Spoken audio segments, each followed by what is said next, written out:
Hello everyone, সবাই কেমন আছেন? আশা করি সবাই ভালো আছেন।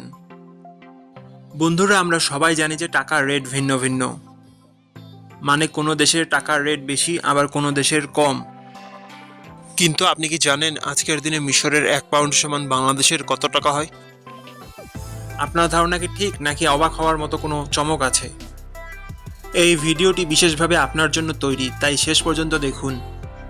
কারণ আপনি যদি নিয়মিত টাকার রেট জানেন, তাহলে অর্থ লেনদেন বা বিদেশ থেকে পাঠানো রেমিটেন্সে লাভবান হতে পারেন। আজ শুক্রবার 12ই ডিসেম্বর 2025। আজ মিশরের 1 টাকা সমান বাংলাদেশের 2 টাকা 57 পয়সা, আর অপরদিকে বাংলাদেশের 1 টাকা সমান ইজিপ্টের 0 টাকা 39 পয়সা। বন্ধুরা, টাকার রেট প্রতি মুহূর্তেই বদলায়, আর এই পরিবর্তন আপনার আয়, খরচ, এমনকি সঞ্চয়ের উপর প্রভাব ফেলে। তাই নতুন রেট সবার আগে জানতে এখনই চ্যানেলটি সাবস্ক্রাইব করুন এবং বেল আইকন প্রেস করুন, যাতে কোনো আপডেট মিস না করেন। ধন্যবাদ, দেখা হবে পরবর্তী ভিডিওতে।